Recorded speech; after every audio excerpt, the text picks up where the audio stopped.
প্রত্যেকদিন একের পর এক ম্যাজিক দেখাচ্ছে আবহাওয়া।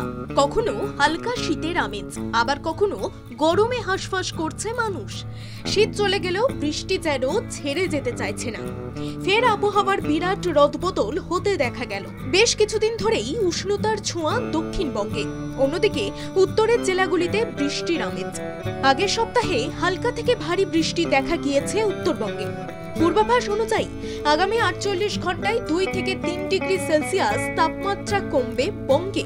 কলকাতা তাপমাত্রা থাকবে সর্বনিম্ন 20 ডিগ্রি সেলসিয়াসে, অন্যদিকে সর্বোচ্চ তাপমাত্রা থাকবে 31 ডিগ্রি সেলসিয়াসে।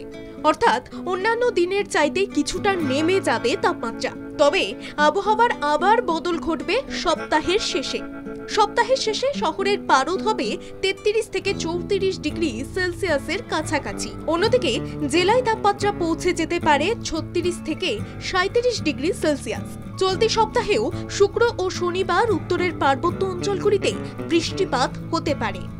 বজ্রবিদ্যুৎ সহকারে বৃষ্টিপাতের সম্ভাবনা উত্তরের জেলাগুলিতে।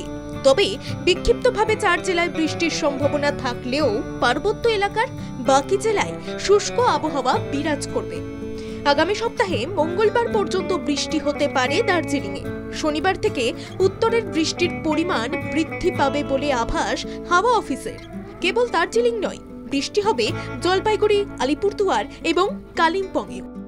উত্তরবঙ্গের ক্ষেত্রে কিন্তু পুরোপুরি ক্লিয়ার স্কাই থাকছে না, কিছু কিছু ডিস্ট্রিক্টে থাকবে। কিন্তু আপনার দার্জিলিংয়ে হচ্ছে আজকে মানে কালকে 8:30 পর্যন্ত, আমরা তো আমাদের একদিন বলি, আজকের দিন মানে আজকে আপনার হচ্ছে 6 তারিখ, তার মানে কালকে সকাল 8:30 পর্যন্ত সামান্য বৃষ্টিপাতের সম্ভাবনা আছে। ডে 2 মানে 7 তারিখ 8:30 থেকে 8 তারিখ 8:30 অবধি, সেখানেও দার্জিলিং, কালিম্পং এবং জলপাইগুড়িতে সামান্য বিক্ষিপ্ত বৃষ্টিপাতের সম্ভাবনা রয়েছে। আর বাকি ডিস্ট্রিক্টগুলো মোটামুটি ড্রাই থাকবে। ডে 3 মানে 6 তারিখ, 7 তারিখ, 8 তারিখে মানে 8 তারিখ সকাল 8:30 থেকে 9 তারিখ সকাল 8:30 অবধি, এই সময়ে 4টে ডিস্ট্রিক্ট দার্জিলিং, কালিম্পং, জলপাইগুড়ি এবং আলিপুরে বজ্রবিদ্যুৎ সহ বৃষ্টির সম্ভাবনা দেওয়া আছে। মানে কিন্তু মানুষকে ওয়ার্ন করা হচ্ছে। ব্যুরো রিপোর্ট, বাংলা জাগো।